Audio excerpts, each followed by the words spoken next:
So, so I was very happy to be invited to come and talk to you, and I think the focus of this talk is going to be a little bit more on what it's like to be in a negotiation, particularly a bilateral negotiation versus New Start. But I thought, for the purposes of this group, that I would go through and talk a little bit about the treaty itself. I have had experience both in bilateral negotiations and multilateral negotiations. When I was at State, I worked a lot on the Comprehensive Nuclear Treaty negotiation right at the tail end. And then as we were developing the verification protocol of the International Monitoring System, International Data Center, and on-site inspections. But it was really this effort that is the first time I was really part of a US-Russia bilateral negotiation, and it really was a fascinating experience. It's hard for me to believe it's been over 10 years since I did this. That we were in Geneva, Switzerland. Right now, this picture is in front of the Russian embassy. And to give you a sense of the number of people involved, this is not everybody who was part of both the Russian and the US teams. It's everybody mixed up together here. But I know there are quite a number of people missing. So you can get a sense of how many people are involved in carrying off this kind of a major effort. I was asked by Kurt Seaman, who headed up, at that time it was called the Office of NA 241, it's now 243. He was very involved in arms control verification, and he led the DOE NNSA team. And he didn't have quite enough people, so he asked me if I could step in and out and help. So I would go for 3 or 4 weeks at a time. But he himself and members of his team probably spent most of a year in Geneva, living in a hotel and participating in these negotiations. So it takes a personal toll, a real dedication of all the people who were there. So as you probably know, the presidents Obama and Medvedev signed New START in April of 2010 in Prague. The lead negotiator was Rose Gottemüller, who at that time was assistant secretary in the arms control, the names have changed, Arms Control Verification and Compliance Bureau at the US Department of State. And her counterpart leading the Russian delegation was Anatoly Antonov, who was the director of security and disarmament at the Russian Ministry of Foreign Affairs. It was negotiated basically to replace the new START, the old START treaty, or just plain START treaty, that had expired in December of 2009. And it was intended to combine the concepts of that original START treaty with the Moscow Treaty, or it was called the Strategic Offensive Reductions Treaty, or SORT, that had been signed in 2002, that set limits on deployed strategic nuclear forces for the US and Russia. And so the intention was to take those limits, actually lower them, and bring back a verification regime like the one that had been in START, which wasn't required as part of the SORT treaty. The SORT treaty was an interesting treaty in that, besides not having a verification regime, essentially the limits were to take effect and then expire on the same day, which was the last day of the treaty. At that time, it was 2012. But when New START was ratified, it overtook the SORT treaty. So it was ratified by the US Senate. 71 people voted yes to 26 no of the senators. In the Russian Duma, the ratification resolution was voted in favor by 350 deputies and 96 against. So essentially in both countries, there was about 75% approval. When they both did ratify, it entered into force on February 5th, 2011. So again, to just give you an overview of the treaty for those of you that aren't familiar with it, there are basically central limits that were set to put limits on basically ICBMs, SLBMs, intercontinental ballistic missiles, submarine based missiles, the delivery systems, which were the missiles, and deployed heavy bombers. And so summarized here is that the central limits were each country were to come to 700 deployed ICBMs, deployed SLBMs, and deployed heavy bombers. There were 800 deployed and non-deployed ICBM launchers and submarine launchers and heavy bombers that could exist. This 800 ceiling was intended to limit the ability for breakout. So again, the focus here is on deployed. And we wanted to have some way, or the countries wanted some way to control the number of undeployed, so that there wouldn't be this easy breakout to just deploy a lot of warheads onto missiles. And then the actual number of warheads was to be capped at 1550, again, deployed. What's interesting is that we don't basically, this treaty is based on counting rules, because it wasn't really possible to have a verification regime to really know exactly how many were deployed. So for example, each heavy bomber is counted as one warhead. And the warheads on the ICBMs and SLBMs are basically the number that it's capable of carrying. So that unless you declare one not to be a warhead, it's counted as the total number of capable. This type of information was declared, and there was an annual quota of 18 on-site inspections that were set out to basically verify this. Type 1 went to sites where there were deployed and non-deployed strategic systems, and there were 10 of those. And here's where you were able to use radiation detection equipment to confirm whether or not all of the bumps on the front of the missile were nuclear warheads or not. The idea was that being that we were limiting the number of warheads, each country, the likelihood of declaring something a warhead that wasn't a warhead was very unlikely, because we would want to have fewer than more. And so this way, if we actually declared something to be not nuclear, we would verify that it was not nuclear. This also helped deal with the problems of protecting sensitive information. And then there's a type 2 inspection that goes to the non-deployed strategic systems. 8 of them were allowed a year. And this was also in order to verify declarations of the locations of items that were at these non-deployed storage sites. So Mona, I have a question. Okay. Oh, so why did the ICBM launchers and SLBM launchers matter rather than ICBMs or just SLBMs? That's a good question. And I believe it's been a long time since I've thought about this, but I believe it's because we basically were working to limit delivery vehicles. We weren't trying to count, basically, if you have an ICBM, it's in an ICBM silo. You can't really hide that it's someplace else. And we needed to find a way to count those as well as Russian launchers, which are mobile. So this is probably not as good an answer as I should be able to give you. But the focus was basically on deployed and delivery systems more so than the weapons themselves. Okay, so the core, of the treaty verification regime, as I said, is declarations and then inspections to basically verify those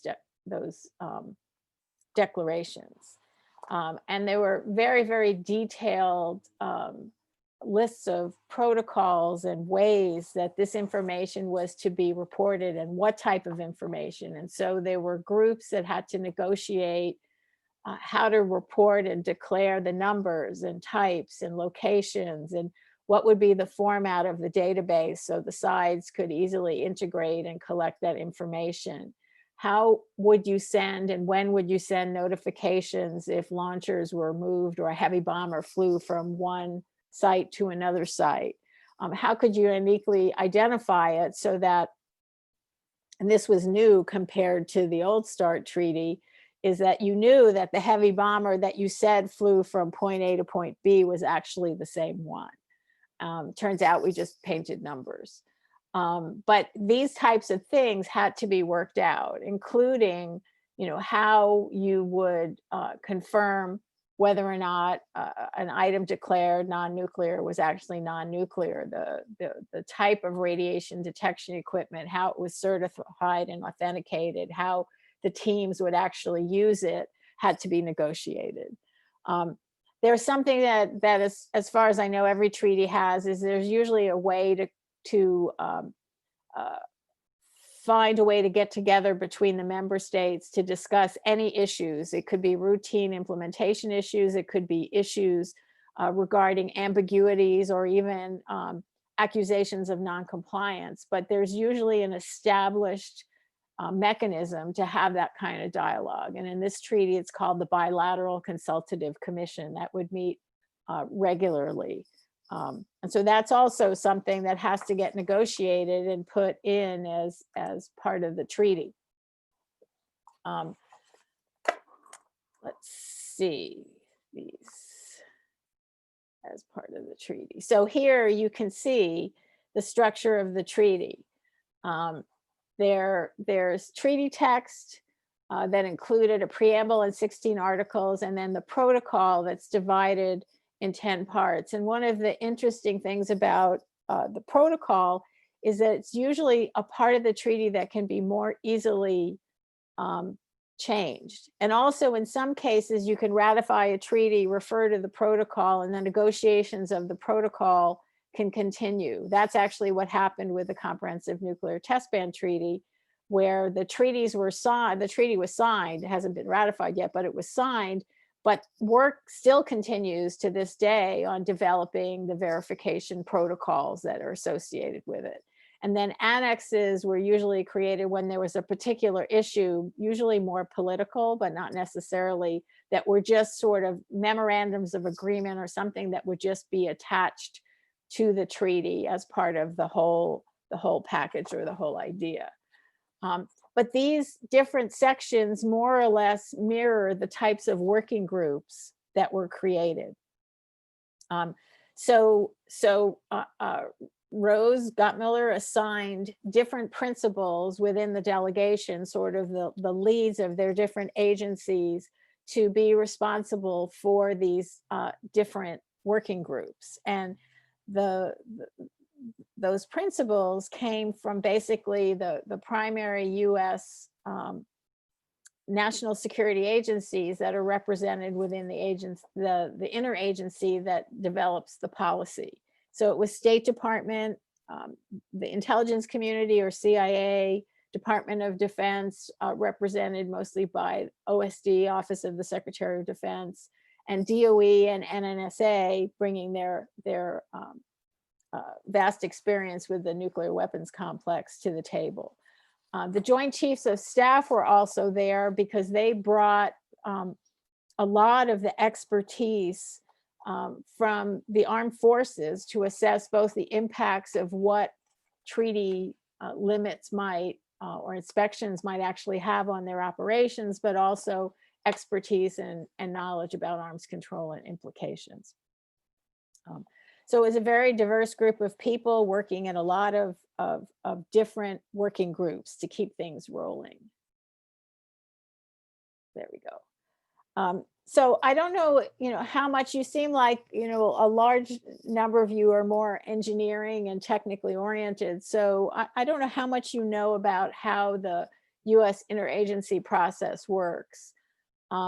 And I think this, I'm not sure how it works under this administration, but I know how it's worked in other administrations, is there's a standard group of agencies that are designated for particular issues that get together and make policy, and there are various levels of working groups going, from the president and principals, head of departments and agencies. The National Security Council runs this process, and then it goes down into a series of working groups at different levels to actually get the nitty-gritty work done. In this case, it's probably a high-level policy decision in order to negotiate a treaty, and more or less what we would like to address. But then this group, these policy groups, develop the guidance of what limits we want, what kinds of inspections we might be willing to accept, as well as word for word what would go into the treaty.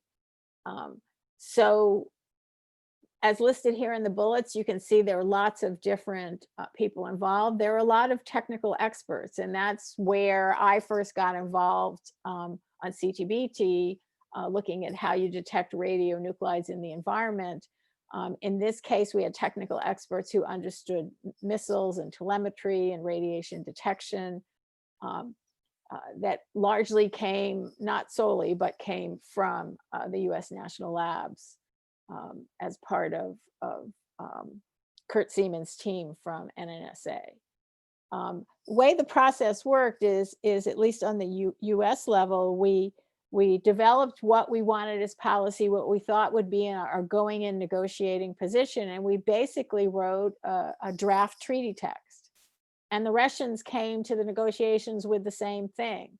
So each side developed their policy and their negotiation policy by basically writing a draft treaty, which was then integrated into a joint draft treaty text. And where things were different, the language is bracketed, square brackets. And you would have what the US said and what the Russians said. And basically what the negotiation is resolving those brackets. So at the end, you have a text that everybody has agreed. You've removed the brackets, and that's your process for resolving differences. And that may involve, discussions of concepts or explaining military strategy or explaining a technology like radiation detection, so the other side knows what we want. But you basically go in and work on different parts of the treaty text or the protocol in order to resolve differences.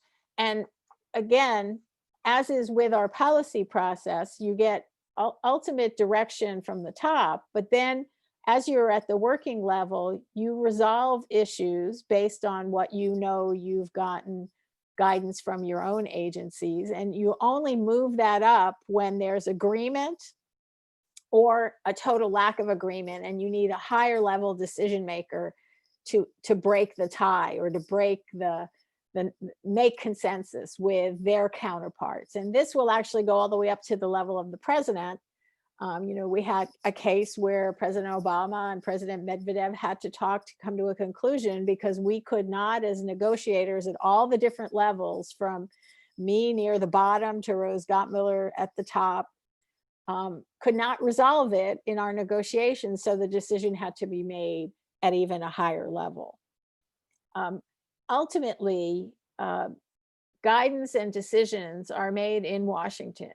It's true, the team is on the ground, the lead negotiators are on the ground, but to make a decision or a change or a policy, it has to come out of Washington. So as a result, the negotiation team spends quite a lot of time reporting back to Washington, so they and all the different agencies in Washington are aware of what's going on. And they want to know what's going on. They want to provide the guidance. If we have guidance, we can make decisions on the ground during the negotiations. But if there's something outside the realm of what you've been told is acceptable, you have to go back to Washington. You have to go, it's called going back to capitals with a request for guidance, essentially. And that's a very acceptable thing to do if you hit a certain point where you think it's something that might be something you can agree to, but you don't know. You basically say, we need time to go back to capitals. And that was basically a routine way. And it means things are a little slow because you have, different time zones and people back in capitals are working on other things. But in the end, it works. And so here's some examples of different working level groups. So the picture that's at the bottom is really a higher level group, because you can see the US side is on the left and the Russian side is on the right, and Rose Gottmiller is in the red suit. Across from her is Antonov. And next to rows is Ellen Tauscher, who at the time was the Undersecretary of State for International Security. She was there because there was a particular difficult point in the negotiation where we needed a higher level person to come in and sort of pulse and push the system. On this slide, you can see the different working groups are listed, and one of them is called the high level group. The picture that's below the flags, or sort of in the middle, is an example of the high level group. This group, it's a big group of people, and you can see behind them there are a lot of backbenchers, and that's because this is a group, again, that addresses some of the sticky issues, but across all the other working groups. So you have all the different experts and people who should be there to back up their principles if questions should arise in the room, because you're talking about a real diversity of topics. What's interesting also is that in order to do these negotiations, there's a fair amount of information flow that goes back and forth. And it has to be done in language that everybody understands. And so there's sequential interpretation that goes on at all level of these meetings. So each side has an interpreter, and the Russian side will speak in Russian, and then their interpreter will interpret, and the US will aside and then will be interpreted. And so not only does it take twice as long to do everything, there's a real chance for confusion. There was more than one case that I witnessed where the interpreters weren't that skilled in the particular terminology for arms control or military things. And so they used words that conveyed a message that wasn't quite what was intended. And so there would wind up being a really long time that you would have to work out, and you didn't always understand that that had happened. I mean, unless your side's interpreter understood that the other sides did it incorrectly, because I don't think I said it right. The US side would speak, and then the interpreter on the Russian side would interpret it. And so our interpreter sometimes would say, I don't think they used the right term, but they didn't always catch it. And so it really made things have to be quite formal and systematic because of dealing with the language. The same was true with any documents that were exchanged. Any document we wrote in English, we translated into Russian and transmitted both together, and vice versa. So this way there was a record on both sides in both languages. And so we had translators working. So there was a pretty big cadre of interpreters and translators. Most of them came either from State Department or the Defense Threat Reduction Agency.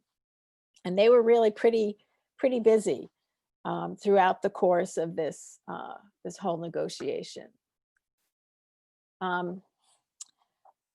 Okay, well, one thing that I can say is this was incredibly intense and tiring.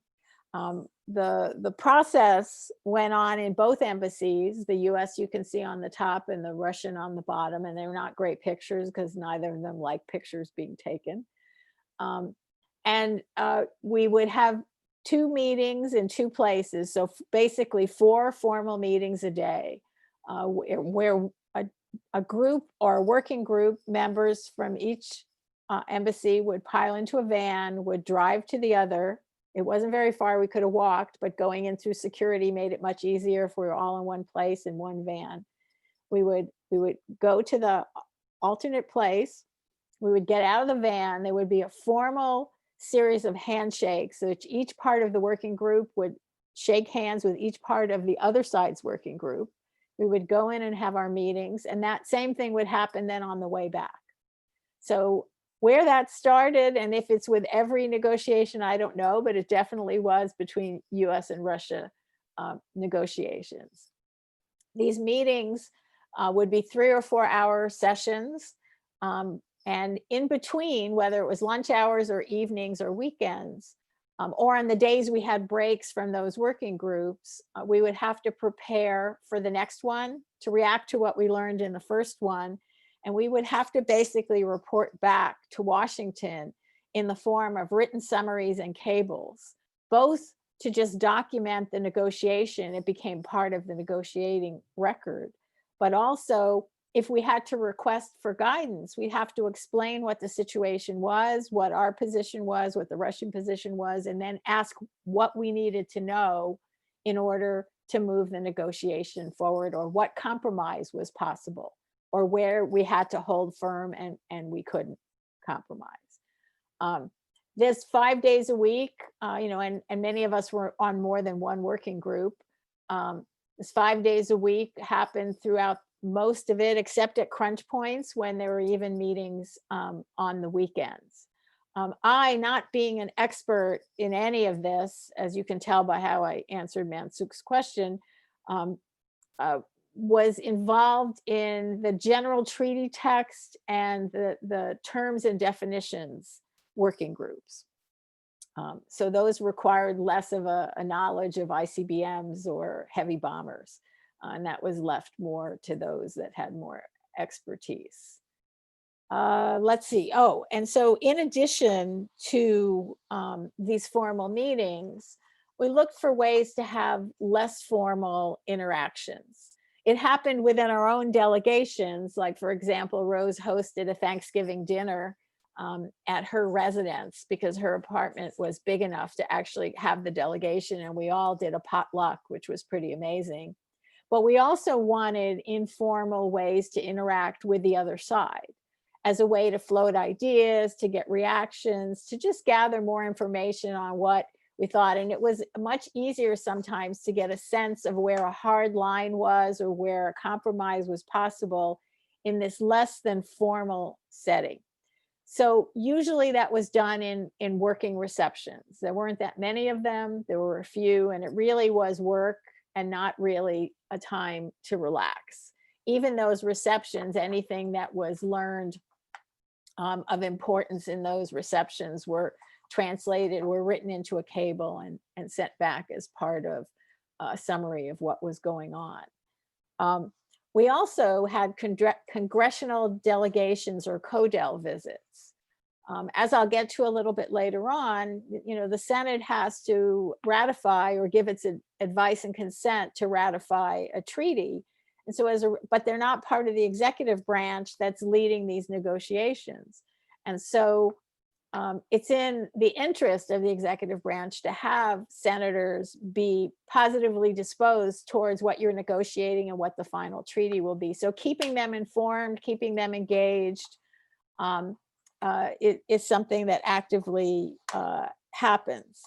And that was, in my case, Senator Feinstein and Senator Kyle, who were two senators interested in arms control issues, that attended at the time that I was there. So that was interesting to meet them. So I want to be clear that I was a really very, very small cog in this big machine that was working. I was really brought along to be a set of hands, to be a note taker, to be part of the large cadre of people that produced those cables and those notes. So many times I went to working groups and was assigned to take notes more than I was any kind of a technical expert. But with time, you get to understand more and you see the nuances and you understand and see how people change. And it's really interesting to see the interactions, because in some working groups, really trust grew, and in others, it never really did. You could really see how personalities, it was issues clearly, what we wanted to accomplish and what we were willing to accept and vice versa. But sometimes it really was your personal style, or if you were sitting across the table from someone that you had negotiated with over the past 20 years. Kurt had a number of Russian that he had met in various different ways over the years, and they had a sense of each other and how they communicated and what they said.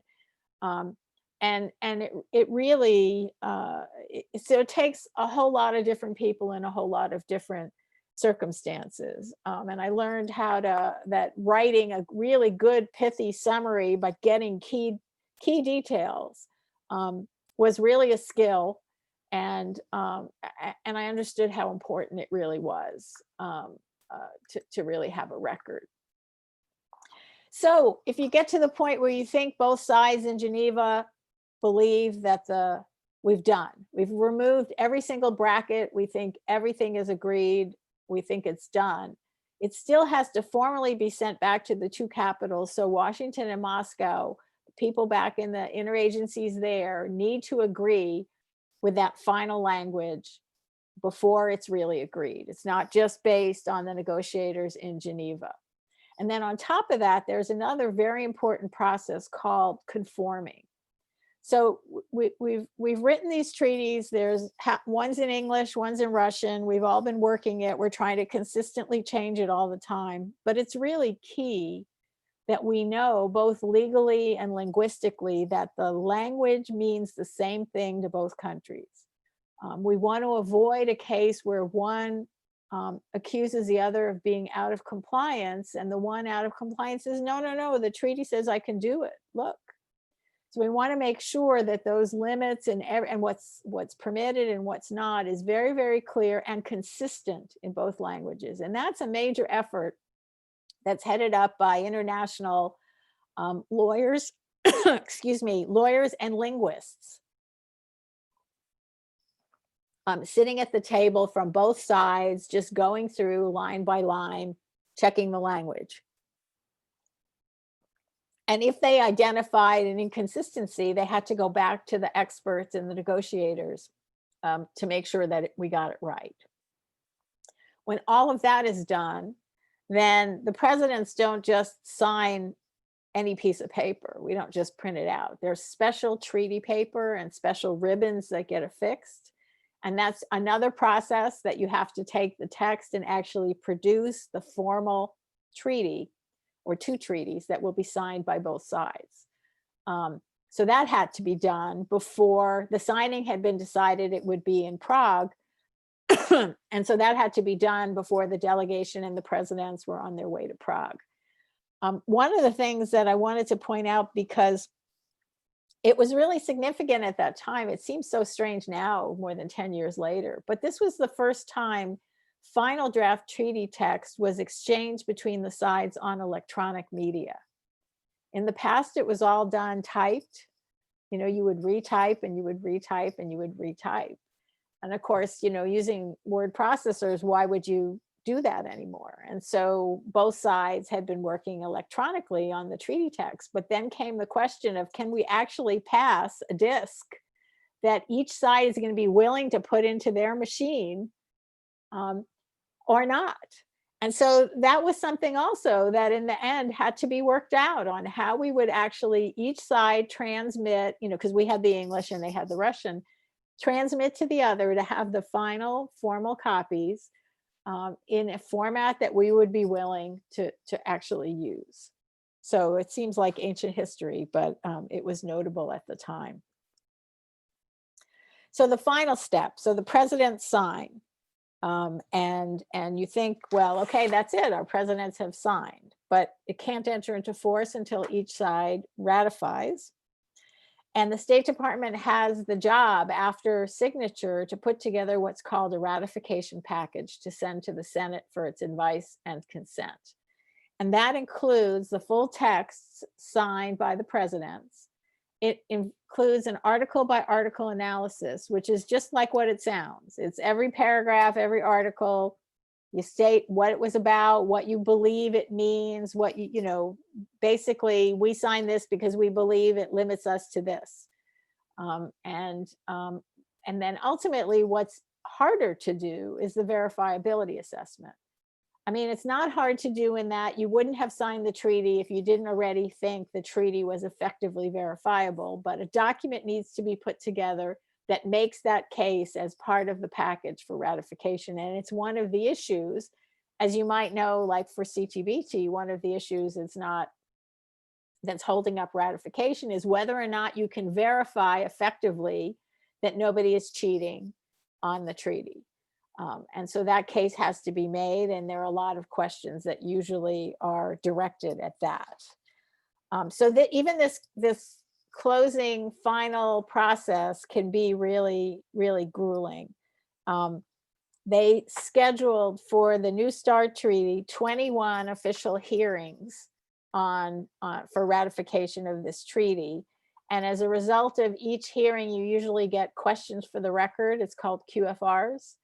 And that require formal answers. And both the presentation at the hearing and the formal answers have to be cleared by the key national security agencies in the interagency. So we're always on the same page.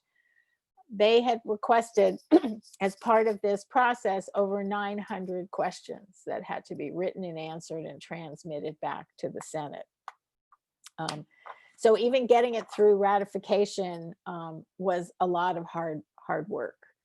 I've heard that Rose Gottmuller is writing a book. I don't know if she would call it a memoir, but it's about the negotiations, and I'm sure it will involve a lot more about the ins and outs on policy development and her experience of negotiating, but also the overall environment and how it was to be part of that. And so I'm not sure when it's going to come out, but I imagine it's going to be really interesting to read if you ever get a chance and you're interested. And with that, I'll just shut down my screen and take questions.